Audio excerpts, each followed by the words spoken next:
Hello दोस्तों, कैसे हैं आप सब लोग। उम्मीद करता हूं काफ़ी अच्छे होंगे। तो दोस्तों, कल Hyundai मोटर्स इंडिया का जो आईपीओ है उस आईपीओ में अप्लाई करने के लिए आखिरी दिन है। तो इस आईपीओ में अप्लाई करना चाहिए नहीं करना चाहिए, इस पर हमारा फाइनल डिसीजन क्या है। उसके अलावा आज दूसरा दिन था, तो सब्सक्रिप्शन वगैरह कैसा मिला, रिस्पॉन्स कैसा मिल रहा है, जीएमपी क्या चल रही है, वो सारी चीज़ें जानेंगे। और वारी एनर्जीज का आईपीओ, उसके अलावा दीपक बिल्डर्स का आईपीओ, इन दोनों आईपीओ के प्राइस बैंड और मार्केट लॉट आ चुके हैं। कल की तारीख में आ गई थी इनकी डेट्स, आज प्राइस बैंड मार्केट लॉट आ चुके हैं। वारी एनर्जीज का जो आईपीओ, उसकी जीएमपी बहुत ही शानदार चल रही है, उसके बारे में भी जानेंगे। उसके अलावा कोचिन शिपयार्ड का जो शेयर है, लिस्टेड है, उसका ओएफएस आ रहा है। कल की तारीख में ओपन होने वाला है इसका ओएफएस वगैरह, तो उसके बारे में भी डिटेल्स देंगे इस वीडियो के अंदर। वीडियो शुरू करने से पहले दोस्तों, टेलीग्राम और व्हाट्सएप चैनल को जरूर ज्वाइन कीजिए ताकि छोटा मोटा अपडेट और जानकारी मिलती रहे। और फ्री में डीमैट अकाउंट खुलवाना है तो एंजल वन के साथ खुलवा सकते हैं, उसकी लिंक डिस्क्रिप्शन के अंदर है। सबसे पहले Hyundai मोटर्स का आईपीओ में अप्लाई करने के लिए आज की तारीख में दूसरा दिन था। दूसरे दिन तक अगर सब्सक्रिप्शन देखें 0.42 टाइम्स, 0.42 टाइम्स, मतलब अभी तक अंडर सब्सक्राइब है 2 दिन तक अगर देखा जाए तो। और LIC का आईपीओ 2 दिन के अंदर फुल्ली सब्सक्राइब हो गया था। LIC का आईपीओ 21,000 करोड़ रुपए का था, इसका 27,870 करोड़ रुपए का है। तो अभी रिस्पांस थोड़ा सा जो है कम मिल रहा है। तो टोटल अभी 42% ही सब्सक्राइब हुआ है, 100% नहीं हो पाया है। 8,213 करोड़ रुपए लगे हैं। टोटल कितने लगे हैं? 8,213 करोड़ रुपए। ठीक है।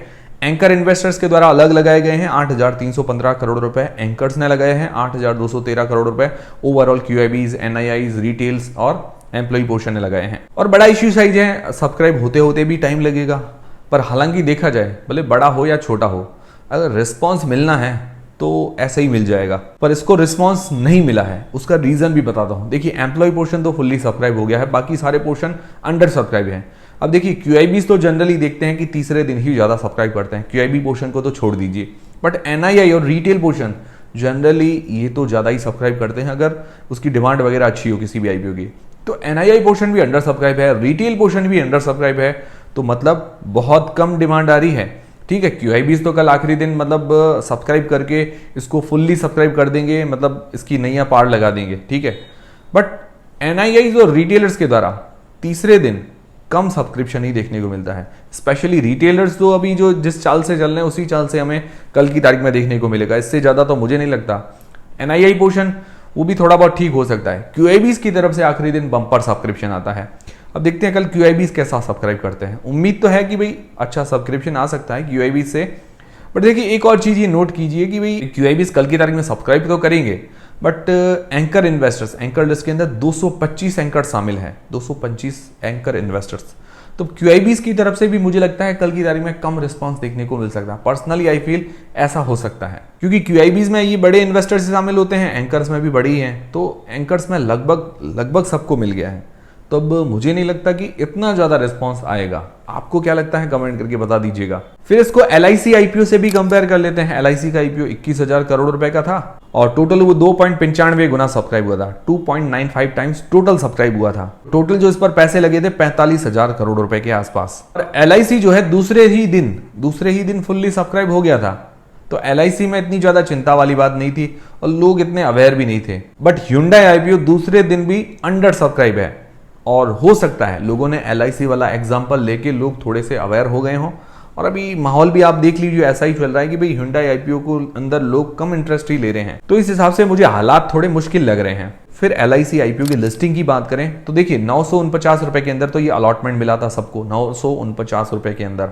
और रिटेलर्स को डिस्काउंट में मिला था तो 904 रुपए में रिटेलर्स को मिला था। ठीक है, सबको याद होगा, मैं नहीं तो याद दिला देता हूँ। रिटेलर्स जो हैं उनको डिस्काउंट मिला था 904 रुपए के अंदर, और बाकी सबको मिला था 949 के अंदर। जो HNIs हैं, QIBs, उनको 949 के अंदर मिला था।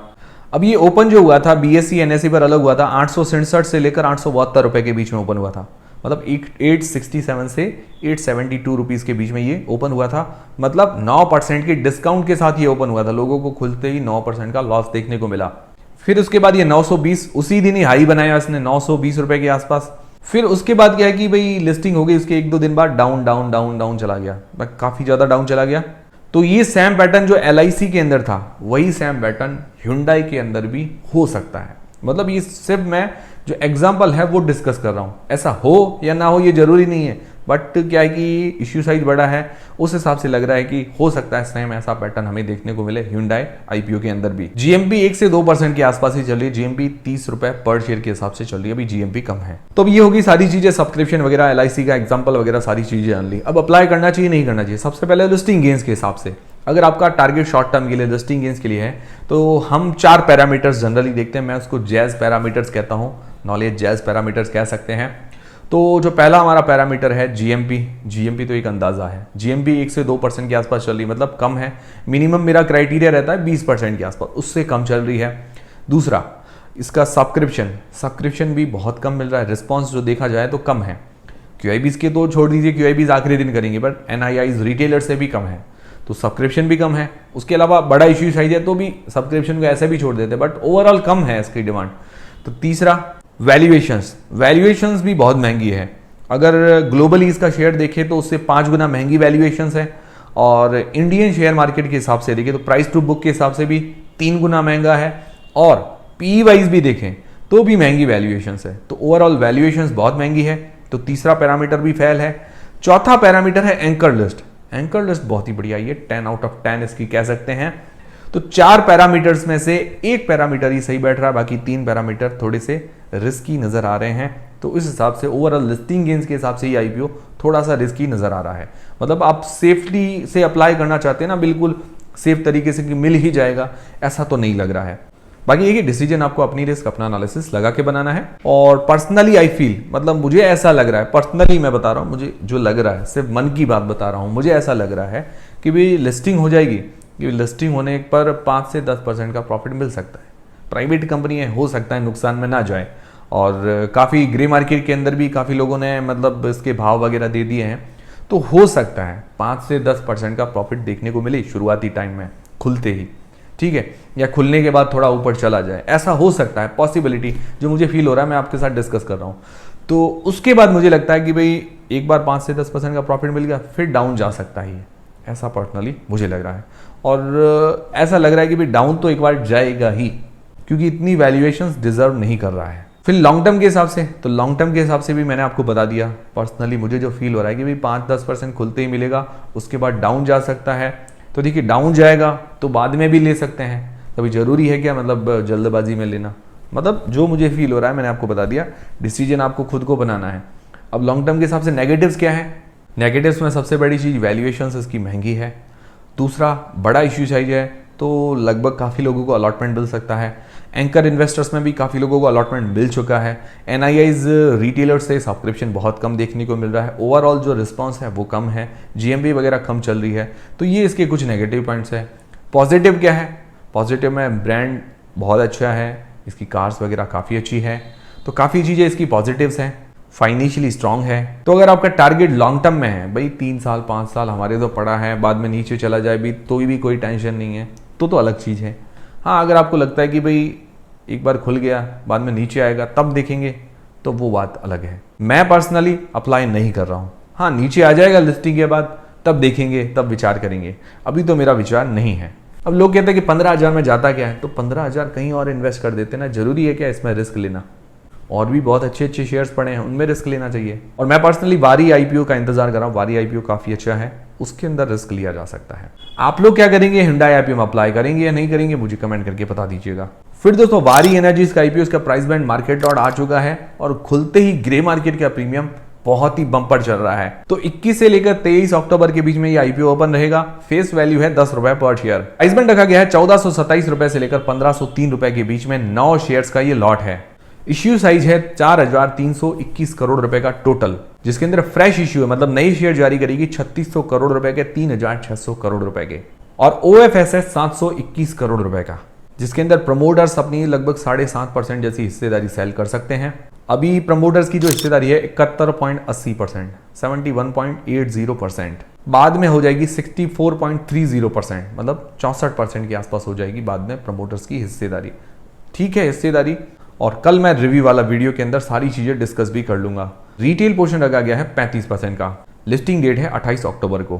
तो ये है पूरे आईपीओ की डिटेल्स। अब सबसे मेन सवाल जीएमपी, ग्रे मार्केट का प्रीमियम, जो कि एक अंदाजा ही है, फिक्स चीज नहीं है। तो जीएमपी जो है 100% से ऊपर चल रही है, 100% से ऊपर जीएमपी। 1510 रुपए पर शेयर इसका ग्रे मार्केट का प्रीमियम बता रहा है। कल की तारीख में 1200 रुपए था, आज की तारीख में 1500 रुपए है। तो इसकी डिमांड जो है शानदार बन रही है। और उसके कंपैरिजन में Hyundai आईपीओ को देख लीजिए, इतनी महंगी वैल्यूएशंस लेके आए हैं तो उनकी तो डिमांड है ही नहीं। वैल्यूएशन सही लेके आते हैं, इतना ज़्यादा पैसा क्यों उठा रहे हो? मतलब जो आप वैल्यूएशन डिजर्व ही नहीं करते हो तो वो पैसा लेके आप जा रहे हो, ये तो गलत बात है ना। तो 1510 रुपए पर शेयर 9 शेयर्स का लॉट है, 13,590 रुपए जैसा एक लॉट पर फायदा देखने को मिला है। लगभग 100% के आसपास जीएमपी है। इस आईपीओ में मैं जरूर अप्लाई करूंगा। वारी एनर्जीज के आईपीओ में रिव्यू करने से पहले ही मैं आपको बता रहा हूं। फिर दोस्तों दीपक बिल्डर्स का आईपीओ 21 से लेकर 23 अक्टूबर के बीच में यह आईपीओ ओपन रहेगा। फेस वैल्यू 10 रुपए पर शेयर, 192 से लेकर 203 रुपए के बीच में इसका प्राइस बैंड रखा गया है। 73 मतलब 73 शेयर्स का ये लॉट है। टोटल इश्यू साइज है 260 करोड़ रुपए का, छोटा इश्यू साइज है जिसके अंदर फ्रेश इश्यू है 217 करोड़ रुपए के। उधारी चुकाने के अंदर कुछ कंपनी की ग्रोथ में पैसा काम में आने वाला है। ओएफएस है 42 करोड़ रुपीज का, जिसके अंदर प्रमोटर्स अपनी कुछ हिस्सेदारी सेल करेंगे। अभी 100% है, बाद में 72.50% हो जाएगी। तो इस हिसाब से काफी छोटी कंपनी है ये। रिटेल पोर्शन है 35% का, लिस्टिंग डेट है 28 अक्टूबर को। ये हो गई पूरी आईपीओ की डिटेल्स। और रिव्यू वाला वीडियो भी आपको जल्दी ही मिल जाएगा, कल तक या परसों तक। जीएमपी इसकी 10% के आसपास बता रही है, Hyundai से तो ज्यादा है। 20 रुपए पर शेयर, 73 शेयर्स का लॉट है, 1460 रुपए जैसा एक लॉट पर फायदा देखने को मिल रहा है अंदाजन। जीएमपी सिर्फ एक अंदाजा है, इसको अंदाजा मानकर ही चलिएगा। फिर दोस्तों कल कोचिन शिपयार्ड का जो शेयर है उसका ओएफएस आने वाला है। कंपनी ओएफएस लेके आ रही है, offer for sale. Offer for sale के अंदर क्या होता है कि जो प्राइस चल रहा होता है उससे कुछ डिस्काउंट के अंदर हमको शेयर दिए जाते हैं। इसके अंदर ये अपना 5% का स्टेक सेल करने वाला है। 5% का स्टेक ये जो है सेल कर लेंगे। ये जनरली ऐसा होता है कि कंपनी प्रमोटर्स हैं, उनको अपनी हिस्सेदारी कम करनी पड़ती है, लगभग 75% के आसपास लानी पड़ती है। उस हिसाब से कभी ओएफएस लेके आते हैं, कभी पैसा चाहिए तो भी ओएफएस लेके आते हैं, तो ऐसा होता है। तो 1540 रुपए इसका फ्लोर प्राइस रखा गया है भाई। इस पर हमें ये जो लोग जो भी लेना चाहते हैं ओएफएस के अंदर 1540 रुपए में ये देंगे। और अभी इसका प्राइस देखें तो अभी 1580 रुपए के आसपास चल रहा है, लगभग फ्लोर प्राइस के आसपास इसका प्राइस आ चुका है। तो लोगों को मुझे लगता है मार्केट के अंदर ऐसे ही मिल जाएगा, क्योंकि ओएफएस लेके आए हैं। इस कारण क्या है कि प्राइस डाउन आया है। अब देखते हैं कल क्या होता है। और वैसे पूरी जानकारी चाहिए तो आप मुझे कमेंट करके बता दीजिएगा, तो मैं टाइम हुआ तो मैं इस पर अलग से वीडियो भी बना दूंगा। तो दोस्तों ये थे सारे आज के अपडेट्स। उम्मीद करता हूँ हमारा वीडियो, हमारी जानकारी आपको काफ़ी पसंद आई होगी, हेल्पफुल रही होगी। हेल्पफुल रही है तो कमेंट करके बताएं ताकि मुझे भी मोटिवेशन मिले। वीडियो को लाइक जरूर करें, चैनल को सब्सक्राइब कर लें। टेलीग्राम, इंस्टाग्राम, फ्री में डीमेट अकाउंट, सबकी लिंक डिस्क्रिप्शन के अंदर। मिलते हैं दोस्तों अगली वीडियो के अंदर।